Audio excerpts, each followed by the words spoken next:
మహాగణుడవు మహోన్నతుడవు పరిశుద్ధ స్థలములోనే నివసించువాడవు. మహాగణుడవు మహోన్నతుడవు పరిశుద్ధ స్థలములోనే నివసించువాడవు. కృపా సత్య సంపూర్ణమై మా మధ్యలో నివసించుట న్యాయమా, నన్ను పరిశుద్ధపరచుటే నీ ధర్మమా. కృపా సత్య సంపూర్ణమై మా మధ్యలో నివసించుట న్యాయమా, నన్ను పరిశుద్ధపరచుటే నీ ధర్మమా. మహాగణుడవు మహోన్నతుడవు పరిశుద్ధ స్థలములోనే నివసించువాడవు. వినయము గలవారిని తగిన సమయములో హెచ్చించువాడవని, వినయము గలవారిని తగిన సమయములో హెచ్చించువాడవని,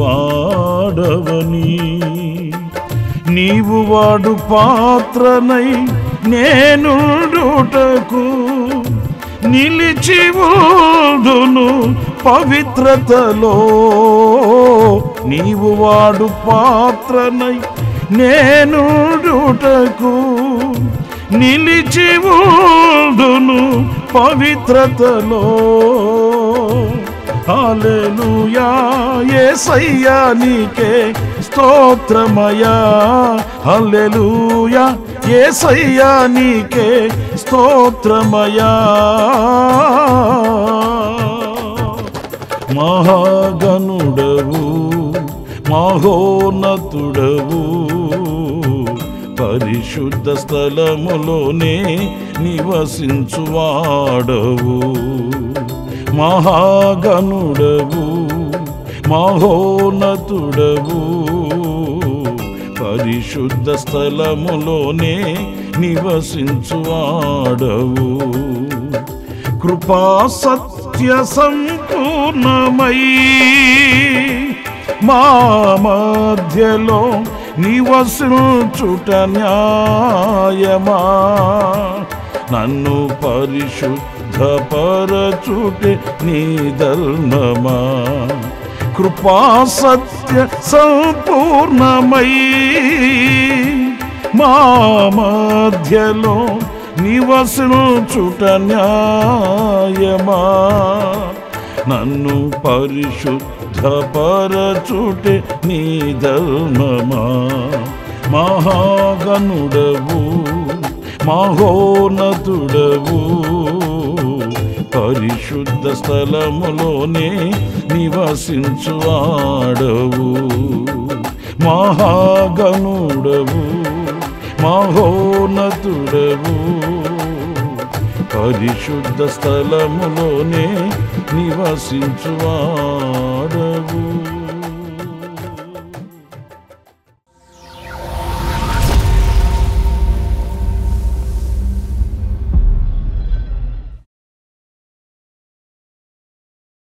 ప్రైజ్ ద లార్డ్.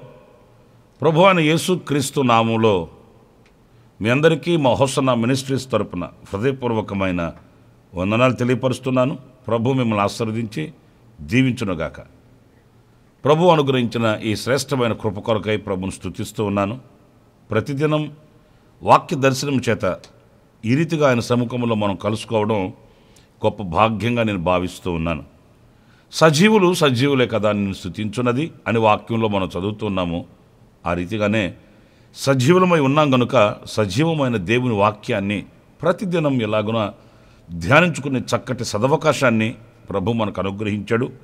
ప్రియులారా, ఇలాంటి చక్కటి సదవకాశాన్ని జారవిడుచుకోకండి. మీరు ప్రయోజనకరంగా వాటిని ఉంచుకోండి. అనేకులకు కూడా మీరు మరి చేరువ చేయాలని, అనేకులకు తెలియపరచాలని ప్రేమపూర్వకంగా నేను మీకు తెలియపరుస్తూ ఉన్నాను. ఇప్పుట పరిశుద్ధ గ్రంథంలో 147వ కీర్తన 5వ చరణాన్ని నేను చదువుతానండి. మన ప్రభువు గొప్పవాడు, ఆయన అధిక శక్తి గలవాడు, ఆయన జ్ఞానమునకు మితి లేదు.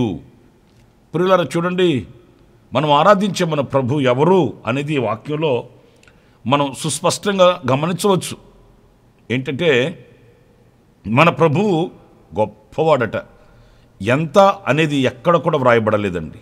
ఎందుకంటే ఆయన ఇంత అని చెప్పలేనంత, ఊహకు అందనంత, భాషకు అందనంత, మన వర్ణనకు అందనంత గొప్పవాడండి ఆయన.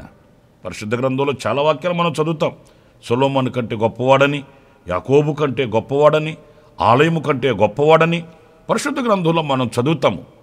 ఇంత అని ఆయనను ఎలా ఒక పరిధికి మనం నియమించి చెప్పగలము? ఎందుకంటే ఆకాశము, భూమి, నక్షత్రాలు, అలాగే ఆకాశంలో వేలాడుతున్నటువంటి ఈ ప్రతిదీ కూడా ఆయన మూలముగానే సృష్టించబడ్డాయి. ఆయనే వాటికి రూపకల్పన చేశాడు. ఆయనే వాటికి నిర్మాణకుడై నిలిచాడు. అంతటి మహామహిమ కలిగిన దేవునిని ఇంత అని ఎలా చెప్పగలం? అందుకే సొలొమోను ప్రార్థనా మందిరాన్ని, ఒక చక్కటి ఆలయాన్ని నిర్మించి ఒకే మాట చెప్పేశాడండి. అయ్యా, హస్తకృత్యములైన ఈ మందిరములో నివసించుటకు నేను నిన్ను పిలవట్లేదు, కోరట్లేదు. నీవు నివసించుటకు ఈ హస్తకృత్యములైన ఈ మందిరం ఏ పాటిది అని తేల్చి చెప్పేశాడు. ఎంతో వైభవంగా, ఎంతో ఘనతగా, ఎంతో వేయపరిచి కట్టిన ఆలయాన్ని చూసిన వాడు జ్ఞాని అని సొలొమోను, ప్రభువా ఈ ఆలయంలో మీరు నివసించండి అనలేకపోయాడు. ఎందుకంటే ఎంత చేసినా ఆయన దృష్టికి అది కొంతే, అల్పమే. అసలు ఇంకో మాట చెప్పనా? ఆకాశం ఆయన సింహాసనమట, ఈ భూమి ఆయన పాదపీఠమట. ఆయన కాళ్ళు పెట్టుకునే పాదపీఠం అండి ఈ భూమి. ఆకాశం ఆయన సింహాసనం అన్నప్పుడు మరి ఆ సింహాసనాసీనుడైన దేవుడు ఇంకెంత గొప్పవాడు ఊహించగలమా అంటే అందదు మన ఊహకు. ప్రియులారా, అంతటి గొప్ప దేవునిని మనం కలిగి ఉన్నాము. అంతటి సర్వశక్తి కలిగిన దేవునిని మనం ఆరాధిస్తున్నాము. ఆ దేవునికే మనం విన్నపించుకుంటున్నాము. ఆ దేవునికే మనం మొరపెట్టుకుంటూ ఆయన సముఖంలో కన్నీళ్లు కారుస్తున్నాము. అత్యధికమైన మేలులు పొందుకుంటూ ఈ రోజున సాక్ష్యపు స్తంభాలుగా నిలిచి ఉన్నామని చెప్పడానికి ఎలాంటి సందేహం ఏమీ కూడా లేదు.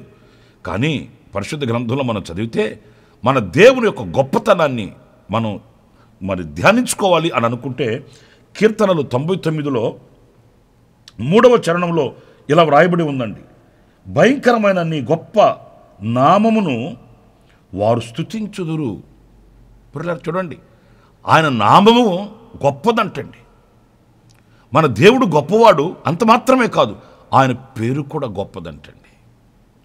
ప్రియమైన వాళ్ళని గమనించండి. అంటే ఆయన పేరులో ఏంటి ఆ గొప్పతనం అని అంటే వాక్యంలో మనం చదువుతాము, ఆయన నామము బలమైన దుర్గము. అంటే ఆ నామమే బలమైన దుర్గము అని అంటే ఆ దుర్గమందు చేర్చబడిన వాళ్ళు రక్షించబడతారండి.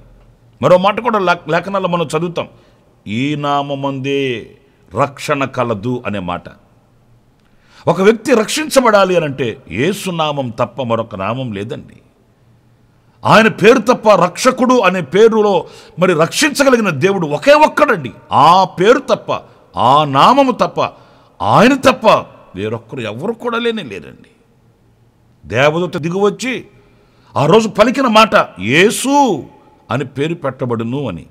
యేసు అంటే రక్షకుడు. ఆ పేరులోనే రక్షణ ఉందండి. ఎవరు ఆయన నామమందు రక్షింపబడతారో వారికి దేవుని రాజ్య ప్రవేశం ఉందండి. వారి జీవితంలో పెను మార్పును మనం చూడగలుగుతాము. జీవిత అనుభవాలలో మనం మార్పును చూడగలుగుతామండి. పిల్లలు చూడండి, లోకంలో కొన్ని మార్పు చెందిన అనుభవాలు మనం చూస్తాము. అవి శాశ్వతంగా ఉండవండి, అవి అల్పమైనవిగా కనబడతాయి. పరిస్థితులు మారవచ్చు, హంగులు రంగులు మారవచ్చు. కానీ ఆశ్చర్యమైన సంగతి చెప్పనా, మనిషి జన్మతో వచ్చినటువంటి స్వాభావికమైన గుణగణాలని ఎవరు మార్చగలుగుతారండి? మనిషి జన్మలో నుంచే వచ్చిన ఆ గుణగణాల్లో పెనుమార్పును తీసుకొని రాగలిగిన సాధనాలు ఏమున్నాయండి? పురులారా, వేషాన్ని మార్చవచ్చు, రూపాన్ని మార్చవచ్చు, కానీ గుండెలో ఉద్భవిస్తున్న ఆలోచనలు మార్చగలిగిన వాడెవడు? మనసును మార్చగలిగిన వాడెవడు? మనసులో మార్పుని కలిగించి మనిషిని మధురముగా మార్చగలిగిన శక్తి ఎవనికుంది? యవ్వానికి లేనే లేదండి. ప్రతిదానికి ఒక స్వభావం ఉంటుంది, దానిని మార్చగలిగిన శక్తి దేవునికి ఉంటుందండి.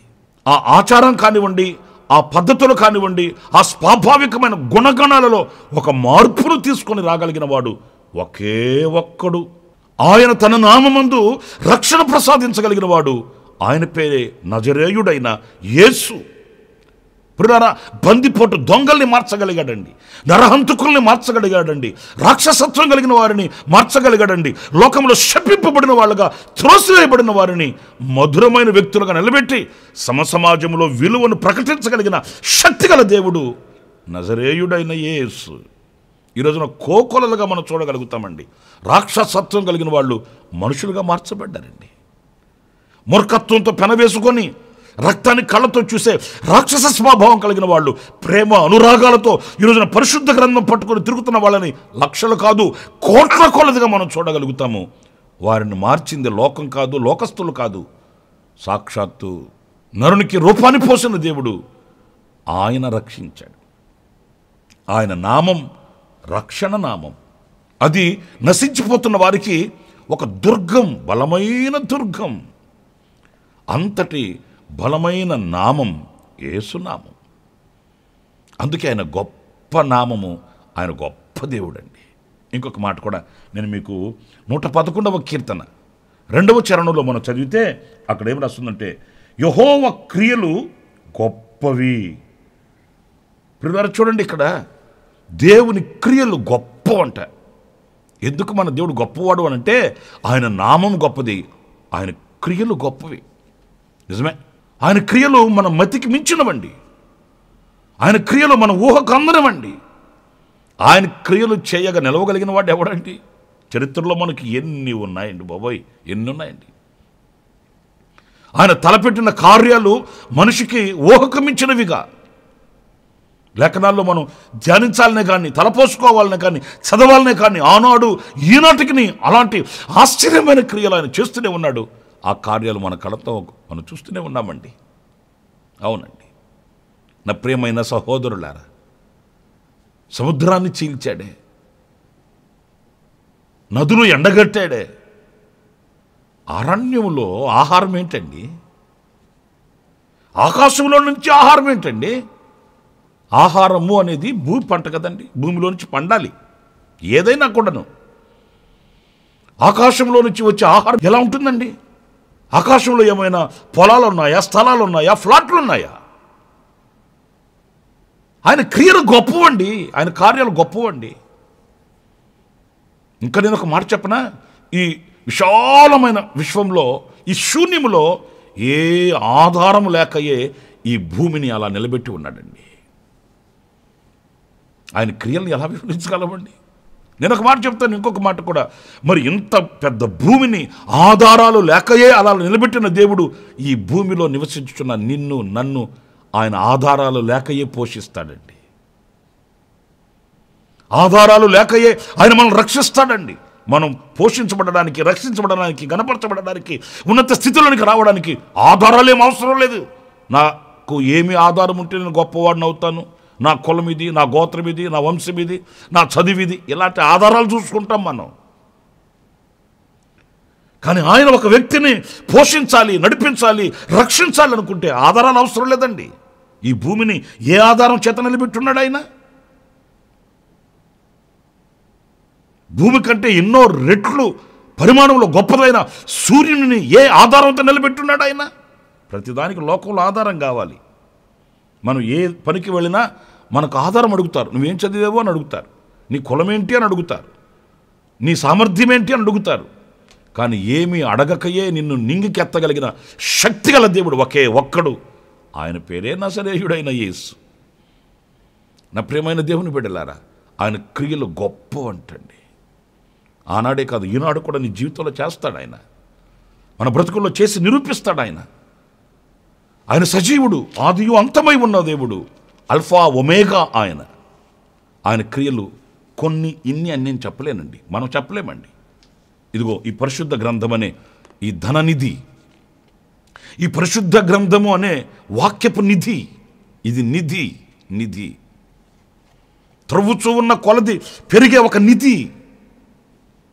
ఆ నిధిని మనం త్రవ్వుకోవాలనే కానీ ఆస్వాదించవాలనే కానీ ఎన్నో గొప్ప కార్యాలు. చనిపోయిన వారిని పేరు పెట్టి పిలిచాడు, మరణ ఛాయలలో ఉన్న వారిని ఆయన లేవనెత్తాడు. అంతేకాదు ప్రియులారా, పాడి మీద పెట్టబడి మోయబడుతున్న వానిని పేరు పెట్టి పిలిచాడు, సజీవునిగా వానిని నిలబెట్టాడు, చరిత్ర సృష్టించాడు. ఈనాటికి శకపురుషుడై నిలిచిపోయాడు. అలాంటి మహత్యము గల దేవునిని మనం ఆరాధిస్తున్నాం, స్తుతిస్తున్నాం, గణపరుస్తున్నాం. నా ప్రియమైన వారలారా, ఆ గొప్ప దేవునిని మనసారా మనం ఆరాధించి ఆయన సన్నిధిలో శిరస్సు ఉంచి నమస్కరించి జీవితం అంతా ఆయనను కొనియాడుతూ సాగుదాం.